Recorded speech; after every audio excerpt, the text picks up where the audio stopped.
crime so horrifying that folks refused to speak of it for over a century, until now.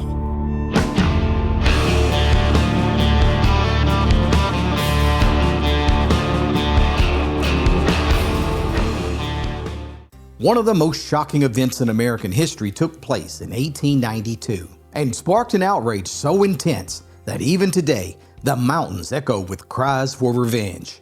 Buckle up for this incredible episode of Appalachia's Deadliest and the true story of Andy Boshears and Henry Willis.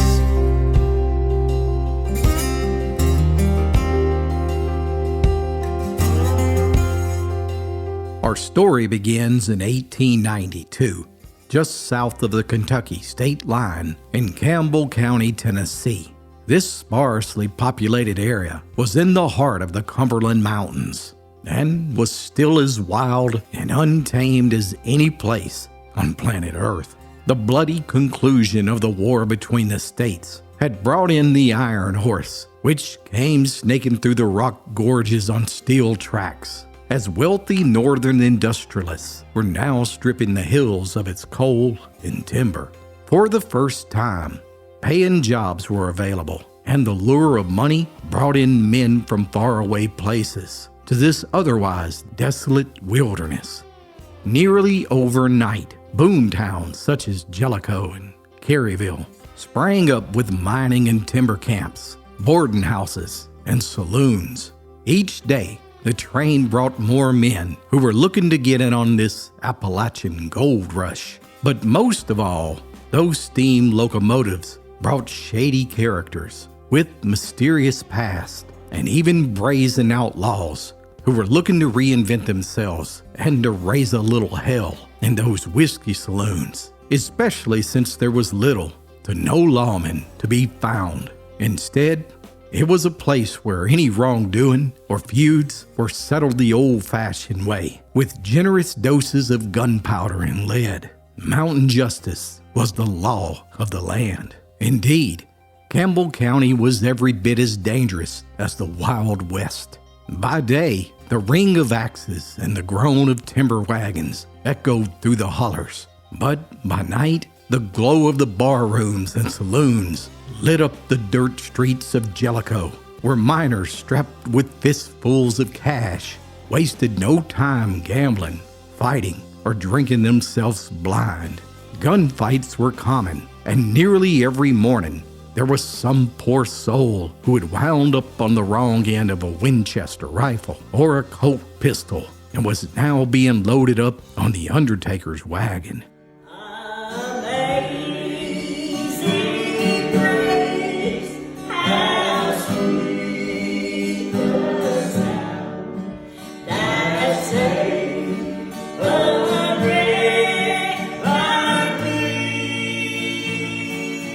But not everyone in Campbell County was looking for brown whiskey and gun smoke. Just a few miles away from the saloons of Jellicoe, tucked in a wooded fold of the Cumberland Ridges, stood a tiny community of mountaineers known as Buckeye.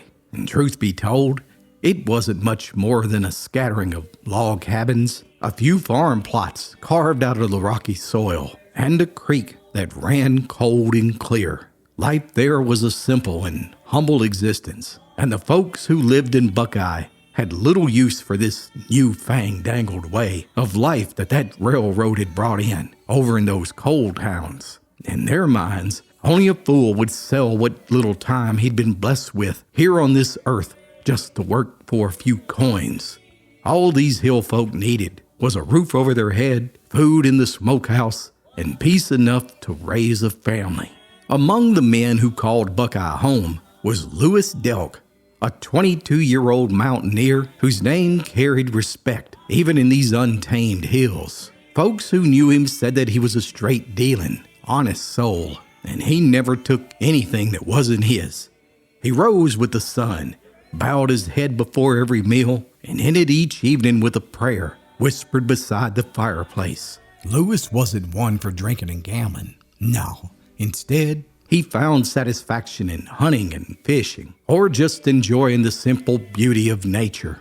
But more than anything else, he loved the preaching down at the Cedar Creek Baptist Church. That's right, Folks would come from all over with picnic baskets and spend the entire day singing and fellowshipping and catching up on all the news and gossip, with extended tongue-wagging sessions after the service ended. And as much as Lewis enjoyed those sermons and the socializing, the main reason for his frequent visits to Cedar Creek Baptist Church was none other than 17-year-old Mary Jane Douglas, the prettiest girl in the choir. Locals had long known that Lewis and Mary Jane were courting, and it was only a matter of time till the couple would get spliced. And in June of 1892, that's exactly what happened.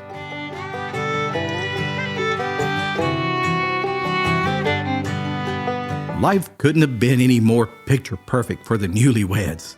And for a time, the world seemed to smile on Lewis and Mary Jane. Their little cabin sat on the banks of Cedar Creek, underneath a stand of towering chestnuts. Each morning, the roosters crow carried across the holler, and Mary Jane could be seen on the porch with her apron tied around her waist, shaking out tablecloths, while Lewis readied himself for the day's chores. They had only been married a month, but back then, there wasn't much of a honeymoon period. Instead, married folks got down to the business of living. The couple tended to a small patch of corn and beans behind their cabin, and a few rows of taters that grew alongside the fence row. And with having their own egg-laying chicken and a milk cow, most folks said that Lewis and Mary Jane had all the wealth and happiness a family could ever dream of. Surely, this was the beginning of a long, beautiful life together, right?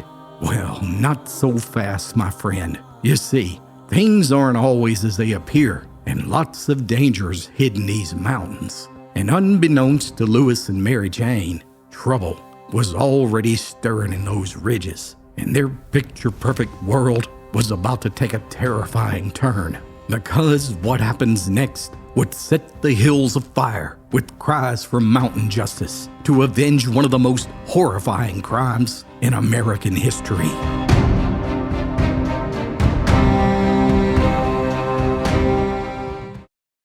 Click the link below to order the brand new book, Appalachia's Deadliest, and ride shotgun with some of the baddest outlaws in Appalachian history.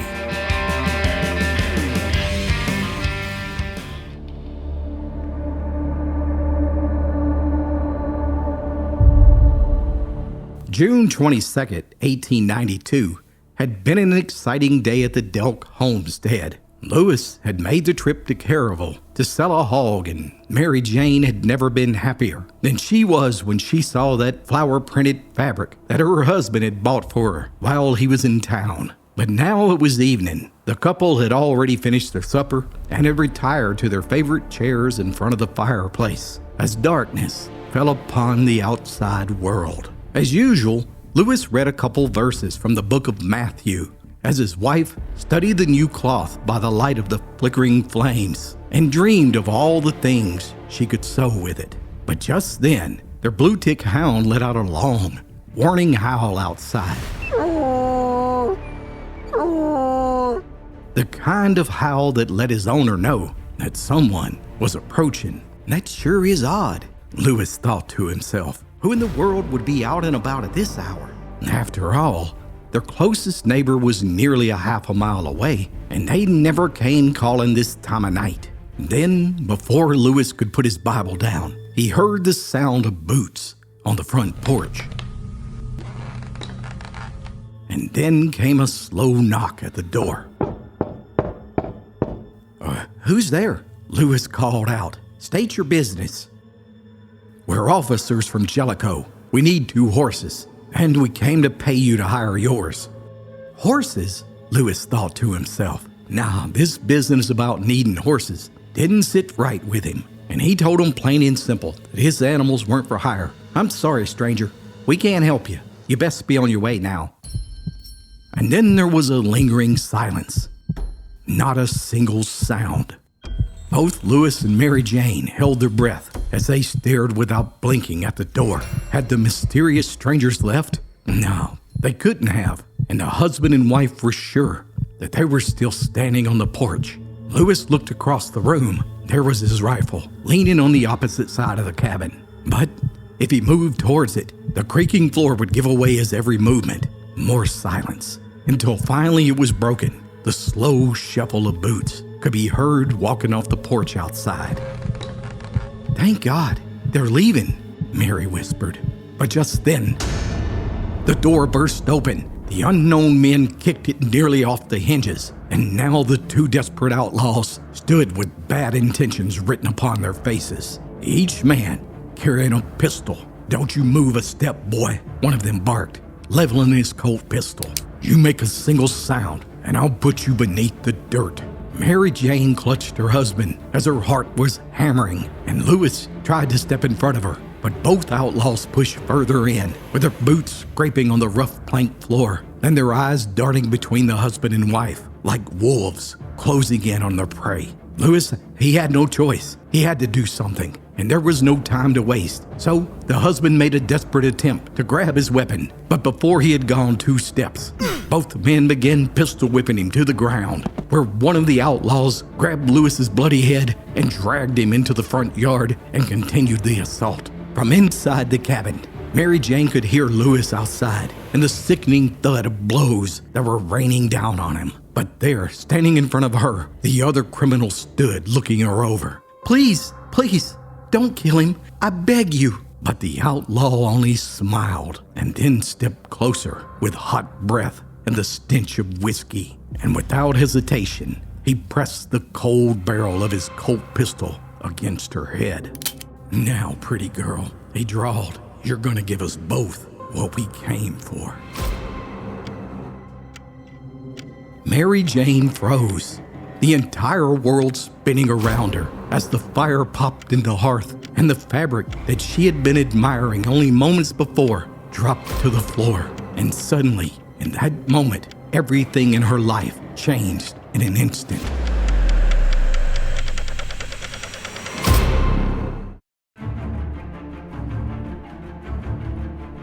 Outside the cabin, Lewis had been left for dead, but somehow he regained consciousness and crawled and hid at the edge of the creek. When the desperados realized that he had escaped, both men set quickly out into the dark forest to find him, and when they did, they would finish the job. Completely traumatized, Mary saw her chance to escape, so she ran for her life, bursting out into the night, running with all her might.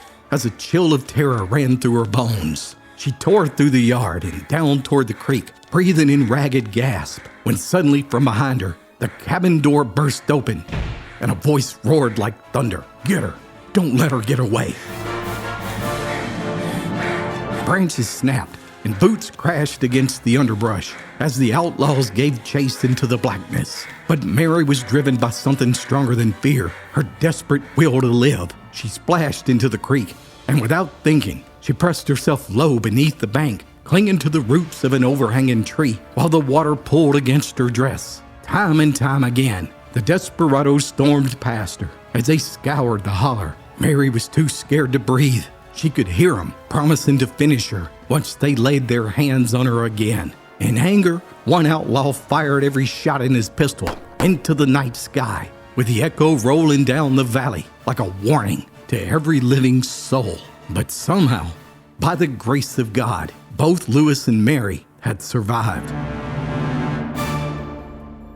Now, Campbell County, Tennessee was no stranger to violence, but this crime was different. This was a young bride of only 30 days and her innocence stolen in her own home, with her husband left for dead. But who committed the crime, and just how long would it be before they got caught?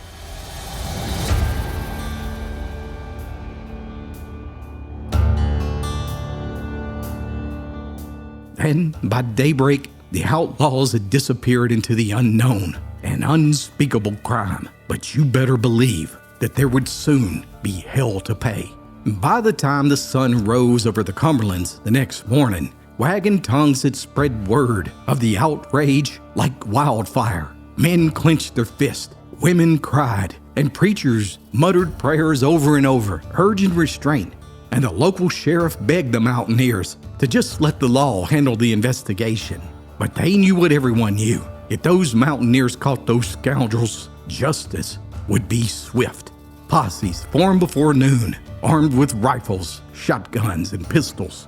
Those mountain men combed the ridges and hollers and wagon roads. The sheriff at Jacksboro was pressed by furious crowds, and he promised that he'd see the outlaws brought in alive. But most folks, they doubted there would ever be a trial, especially since the rumor was that those same two men had carried out a similar act weeks before in neighboring Scott County. Now, no one thought for a second that those boys would make it to a trial.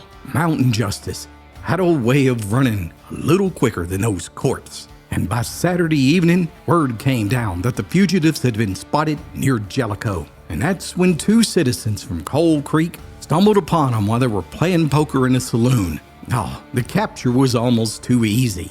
Both men were armed, but taken by surprise as they felt a pistol pointed at the back of each man's head.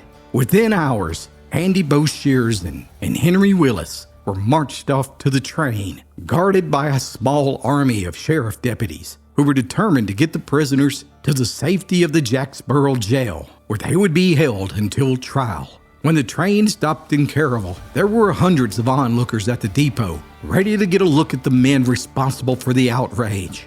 And among them was none other than Lewis Delk, who had several broken bones, and his eyes were nearly swollen shut for the beating he took. But as soon as that train stopped, Lewis stepped on board, armed with a magnificent Winchester, ready to take the law into his own hands. And I tell you right now, it took every ounce of restraint from those officers to wrestle that weapon from the enraged husband before he opened fire. The lawmen managed to drag the prisoners through the hostile crowd and loaded them on a wagon and transported them to the only jail in the county, just a few miles away. But folks, times were different in Appalachia during those days. Mountaineers, they didn't wait on the law. They took it into their own hands. And that's exactly what happened. Less than 5 hours after the men were booked into the Campbell County Jail, 150 mountaineers surrounded it, armed to the teeth. It was nearly midnight, and the jail was guarded by 6 deputies. But one look at that mob caused each one of them to step aside. Once inside, the jailer had hid the keys in an effort to save those prisoners. But it didn't matter. Within minutes, sledgehammers had busted the lock from the jail cell, and Boshears and Willis were then bound, gagged, and thrown on the back of a horse. An army of mountaineers, armed with rifles and torches, marched the prisoners out of the town to a scaffold that had been hastily made from a wooden beam and a gate. And minutes later, the gate was pulled from under both of the accused, and they dropped out of this world and landed on the other side of eternity. Mountain justice had been served. Hey guys, JD Phillips here, and we're on location here in La Follette, Tennessee, just a few miles away from where this terrible crime took place. And today, here in Baker's Memorial Cemetery, Andy Boshears is laid to rest here. There's a lot of Boshears here. As I was walking around, maybe 100 of them. But the thing is that these people actually were not buried here. They were actually buried back at Cedar Creek, where this crime took place in the first place. They were buried by a Cedar Creek Baptist church, which was located on the mouth of Cedar Creek before it poured into the Powell River. However, in the 1940s, when the TVA came in and through eminent domain, they took all the land around here to build this gigantic lake known as Norris Lake. They dug up all the bodies and they carried them here. Now you may be asking, well, whatever happened to the other criminal, Mr. Willis's body? Well, when he was originally buried there over on Cedar Creek, he had an unmarked grave. So when they started moving all the bodies, his, along with countless others who had no gravestone, were simply left there. And they flooded the entire area, which is now underwater. And the craziest thing about this is they built a bridge right over where that cemetery used to be. And today, tourists flock from all over America to go to this place. It's called the Jumping Bridge. And they dive in Many people have died jumping off of that bridge because of the boulders and the rebar and all the stuff that's underneath the water. But there's something else under the water, and that's all the bodies that were never moved. I decided to head out to Cedar Creek in Campbell County, Tennessee. And as I made my way through the twisting, narrow back roads, I wanted to see the actual location for myself.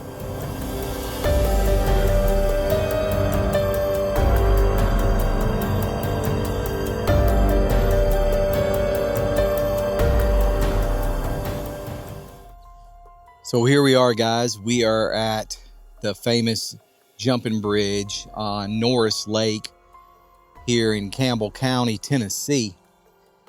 And before the TVA came in and flooded this, the graveyard where Boshears and Willis were in was right here.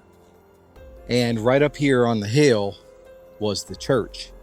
And of course, the TVA came in and took all the land through eminent domain, and they dug up what bodies had tombstones, and they moved them about 10 miles down the road from here. But many of the bodies are still right underneath here. The church itself is about a half mile up the road now. But this is the site of one of the most gruesome, terrible crimes ever committed in Appalachia. And this is where the killers were buried.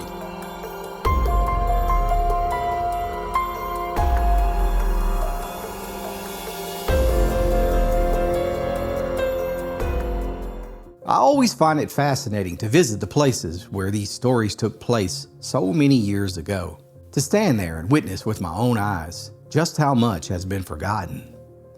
Yet, for some reason, many times as I stand there and reflect, I get the feeling that something knows why I'm there, even if no one else does.